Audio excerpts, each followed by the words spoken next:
پرانے زمانے کی بات ہے جب بادشاہوں کی حکومت ہوا کرتی تھی اور لوگ سادہ زندگی گزارا کرتے تھے۔ ایک چھوٹے سے گاؤں میں ایک غریب لکڑہارا رہتا تھا جس کا نام یوسف تھا۔ وہ ہر روز صبح سویرے جنگل جاتا، لکڑیاں کاٹتا اور بازار میں بیچ کر اپنے گھر والوں کا پیٹ پالتا تھا۔ یوسف کی بیوی فاطمہ اور 2 بچے تھے۔ گھر اکثر تنگی بھی رہتی تھی، آٹا کم ہوتا، کبھی سالن نہ ہوتا، مگر یوسف کبھی شکوہ نہیں کرتا۔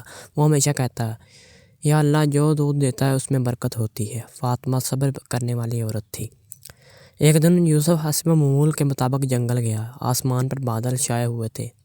اس نے سوچا کہ جلدی کام ختم کرے، مگر اچانک بارش تیز شروع ہو گئی۔ وہ ایک درخت کے نیچے پناہ لینے لگا، لیکن اس کی کٹی ہوئی ساری لکڑیاں گیلی ہو گئی تھیں۔ وہ پریشان ہوا اور سوچنے لگا، یہ گیلی لکڑیاں کون خریدے گا؟ پھر اس نے دل کو تسلی دی، شاید اس میں بھی کوئی حکمت ہو۔ جب بارش رکی تو وہ گیلی لکڑیاں لے کر بازار پہنچا۔ لوگوں نے مذاق اڑایا، یہ لکڑیاں تو جلے گی بھی نہیں۔ یوسف خاموش رہا اور دل میں دعا کرتا رہا۔ شام تک ایک بھی لکڑی نہ بکی۔ جب وہ واپس جانے لگا تو ایک باوقار بوڑھا آدمی اس کے پاس آیا۔ اس نے پوچھا، یہ لکڑیاں گیلیاں کیوں ہیں؟ یوسف نے سچ سچ بتا دیا۔ بوڑھا مسکرایا اور کہا، میں حکیم ہوں، مجھے دعا بنانے کے لیے گیلی لکڑیوں کی ضرورت ہوتی ہے۔ اس نے تمام لکڑیاں دگنی قیمت میں خرید لیں۔ یوسف خوشی میں جھوم اٹھا۔ اسے یقین ہوگا کہ نقصان سمجھنے والی چیز بھی فائدہ بن سکتی ہے۔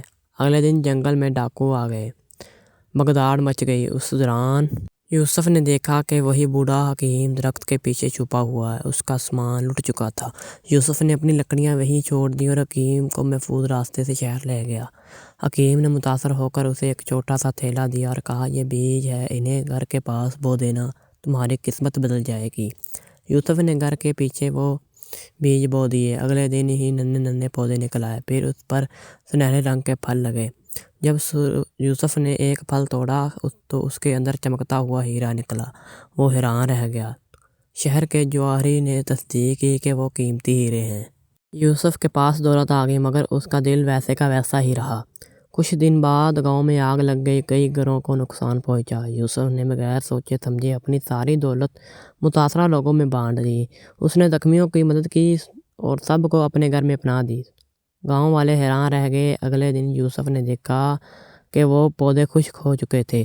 فاطمہ نے پوچھا، کیا آپ کو افسوس ہے؟ یوسف مسکرایا، نہیں، اللہ نے دیا تھا تاکہ ہم دوسروں کی مدد کریں۔ مقصد پورا ہوا تو نعمت واپس چلے گئی۔ کچھ عرصے بعد یوسف نے ایک کنویں میں گرتے ہوئے نوجوان کو بچا لیا۔ وہ دراصل بادشاہ کا بیٹا تھا۔ بادشاہ نے یوسف کو انعام دینا چاہا، مگر یوسف نے کہا، اگر کچھ کرنا ہے تو ہمارے گاؤں میں پانی کا کنواں بنوا دیں۔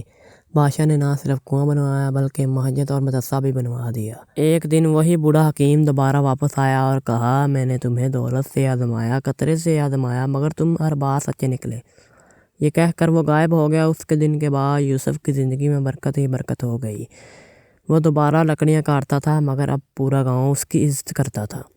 لوگ جب اس سے کامیابی کا راز پوچھتے تھے وہ کہتا، اللہ پر بھروسہ کرو، صبر کرو اور لوگوں کی مدد کرو۔ اصل دولت دلوں کی محبت ہے۔ اگر آپ کو یہ کہانی اچھی لگی ہو تو ہمارے چینل کو سبسکرائب کر لیں۔